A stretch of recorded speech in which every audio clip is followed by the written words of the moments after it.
Le docteur dit pour sortir, on donne cette information qui tombe également.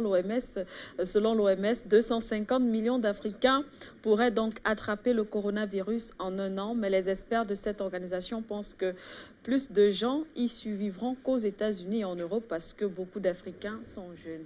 Docteur Emmanuel Dintet, pour sortir des propositions, solutions. Voilà, je ne vais pas jouer le jeu de la danse du moineau, mais il est important que je finisse par le panéliste Patrick Sapak l'a déjà dit, les mesures sont déjà prises ou bien tout est déjà en marche pour une force africaine de santé ou bien une force africaine de vrai développement. Parce que la santé n'est pas seulement ce projet qui regarde l'Afrique, surtout qu'on utilise la santé pour nous amortir sur le plan économique, pour nous tuer, pour nous assassiner et pour nous vilipender. Je ne finirai pas donc sans dire et supplier encore au président africain que l'affaire du corona là, est fabriquée de toutes pièces par les Illuminati et n'a pas commencé aujourd'hui. Coronavirus, c'est déjà 666, je vous l'ai dit. Et Macron n'a cessé de le dire. Personne n'échappera au nouvel ordre mondial. Et nous arriverons au nouvel ordre mondial par l'intelligence artificielle, qui sera une sorte de vaccination. Alors, il faut donc prendre une convention opérationnelle de vaccination identitaire pour y arriver. Et maintenant, c'est la première phase parce qu'il y a 3 phases.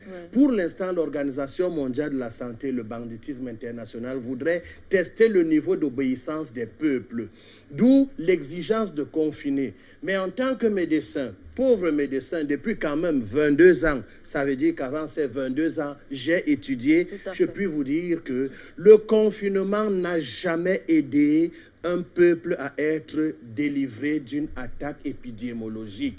Au contraire, en vous confinant, il existe ce que j'ai expliqué dans une conférence, l'inceste viral. L'inceste viral est capable de donner au système immunitaire de ne plus reconnaître l'ennemi. Comprenez-le. Tandis que le déconfinement, la circulation, crée une immunité collective dont par des divers contacts, et sachez que les microbes ne sont pas nos ennemis, c'est le terrain qu'il faut protéger.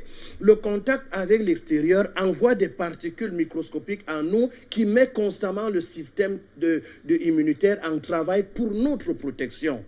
Ça, je pourrais revenir là-dessus parce qu'il va falloir revenir à la vraie immunité et non les bêtises qu'on nous met aujourd'hui dans des facultés de médecine, transformant des médecins en agents très dangereux. Parce que je vous assure, même le fait de vous asphyxier là, avec les masques, c'est pour vous fragiliser. Ça fait 50 à 60% de votre gaz carbonique qui revient dans votre intérieur. Et pendant ce temps, vous faiblissez parce que l'énergie amplifiée ou bien gérée par une bonne oxygénation du corps n'est plus là du tout. Mais les médecins réciteurs de cours, malheureusement, ne vous en parlent pas.